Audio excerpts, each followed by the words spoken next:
A new documentary called The Business of Birth Control examines the complicated history of the pill and the women's liberation movement, weaving together the stories of body literacy activists, bereaved parents, and femtech innovators. The film sheds light on a new generation seeking holistic and ecological alternatives while redefining the meaning of reproductive justice. An estimated 12 million American women use the pill, and about 80% will use it at some point in their reproductive lives. Birth control is here to stay. Birth control is so inextricably tied into our freedom as women, but only half the story is being told. This idea that we've been sold that you should just take the pill and get rid of your hormones is really potentially dangerous. When you change a person's level of sex hormones, it's going to change the person that their brain is creating. I've tried 5 different kinds of birth control pills. Every single one of them has made me suicidal. We have to look at everything that it takes for us to actually live healthy. The most feminist approach to the conversation around contraceptives is options. Behind the film is director Abby Epstein. She joins us now to expand. Welcome to Rising, Abby. This is such an important topic.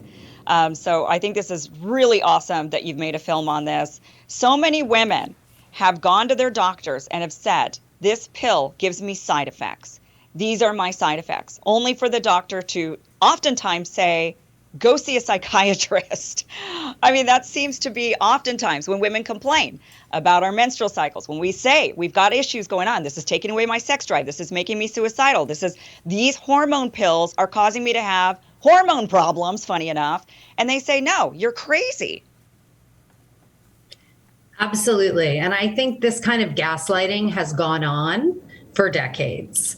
And, I think we're just at a point right now where we have the Women's March, we've had the Me Too movement, and women are tired of being silenced. And it's really time, I think, to demand better birth control options. And if you look at the younger generation, these young women do not want to take a pill every day. That's an endocrine disruptor.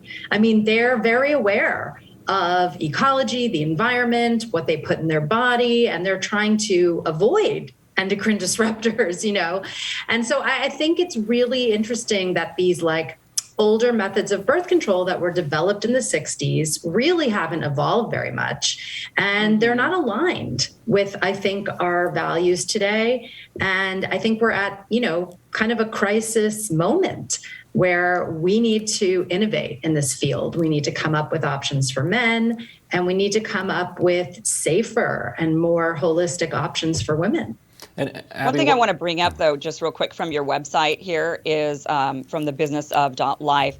You say here the hormone birth control has been linked to depression, autoimmune disease, cervical cancer, fatal blood clots, and other chronic conditions, yet it's still prescribed to healthy women all the time, right? So one thing that I found really interesting was recently, just a few days ago, there was an article, I believe, in Business Insider saying you could get rid of your period and it's perfectly healthy, right?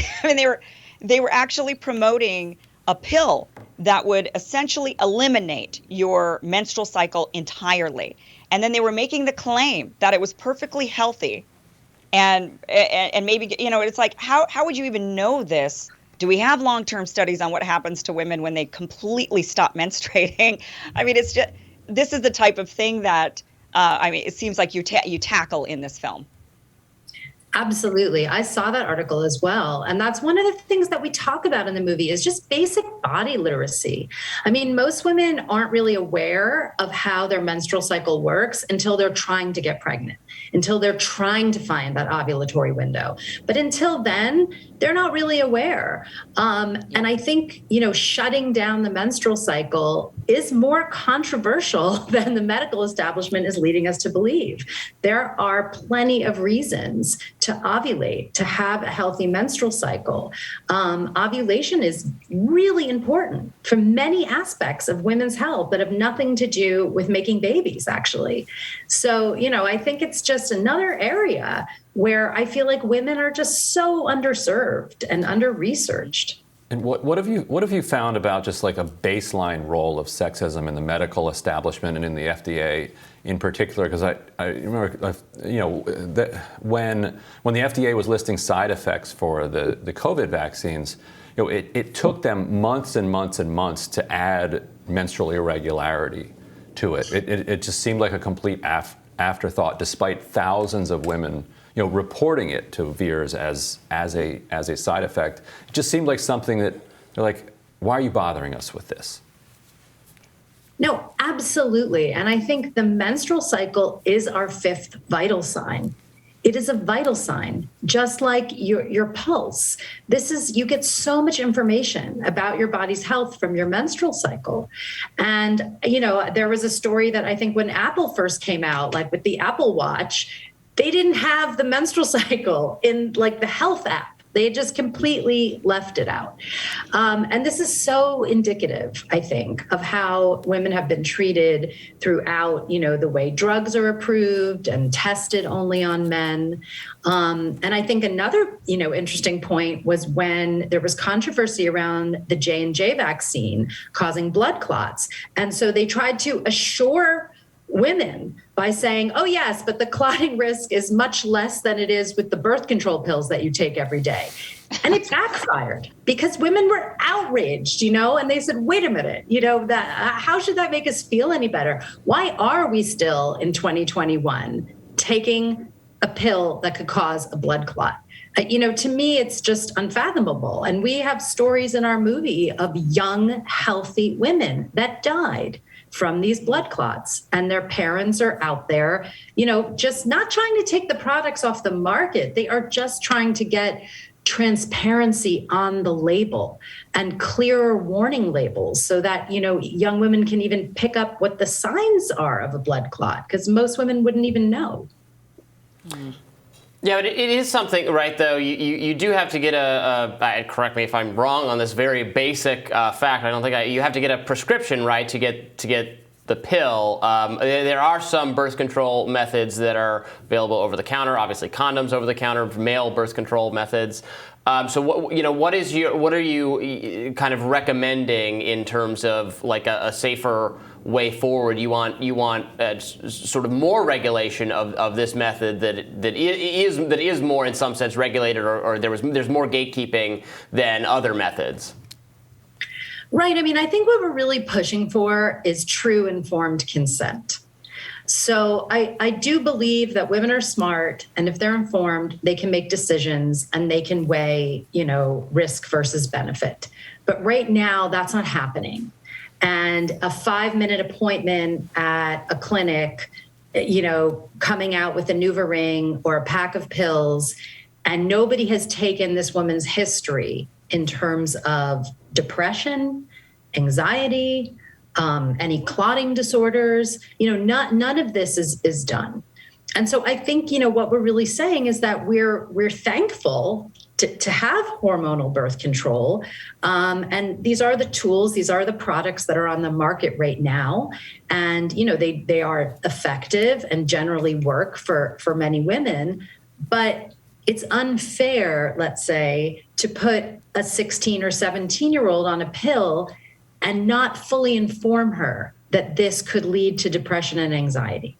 And then she goes down the road, right, where she gets an antidepressant and she thinks it's her. So for us, it's really just about understanding how these work, having full, true, informed consent. Yeah, especially parents, wanting to put their teenage daughters on these pills because they're afraid that they're going to get pregnant, and obviously the consequences that come with that. And so you're right. I mean, there is this lack of information that women and young women in particular are receiving about these hormonal pills. But again, my big beef, and I know you hit on this, is when women do have these side effects that are not your typical like a blood clot or something physical, and it instead is hormonal, emotional, which our hormones have so much control over. A lot of times doctors will just say, I don't know, that's just you. It's not this drug from this pharmaceutical company. It can't possibly be this that's causing you the problem. It is you. It's something wrong with you. And that has been just one of the biggest issues around this, is that lack of reporting, that lack of understanding, that lack of really taking that seriously. I completely agree. And I think even very basic side effects, like weight gain, most women who take these products will complain about bloating and weight gain, but I can get on the phone with an obstetrician gynecologist who will say to me, the pill does not cause weight gain. There is no study. And it's like, well, because the study doesn't exist doesn't mean that women aren't experiencing it. I mean, how are you going to do, double-blind, placebo-controlled studies with this? You can't. So, I mean, the anecdotal reporting is important. And I think that it's very uncomfortable. As we know, there's a real power imbalance in a doctor-patient relationship. And it's very hard to advocate for yourself. It's very hard. Even if you look at something like IUDs, most women don't understand that there's a hormonal IUD and there's a non-hormonal IUD. There's a copper IUD that doesn't have hormones in it. But if you don't know that, and you don't know to advocate for yourself and say, actually, I would like the copper one, you can get sold on the hormonal one because, that's what the doctor prefers. So, it's very complicated, I think, the whole landscape. Yeah. And there's so much people don't know. Abby Epstein, thank you so much for being with us. The documentary is The Business of Birth Control, and we really appreciate you talking with us about it. Thank you. Thank you for having me. Thanks, Abby. And stay tuned. We'll be back with more Rising right after this.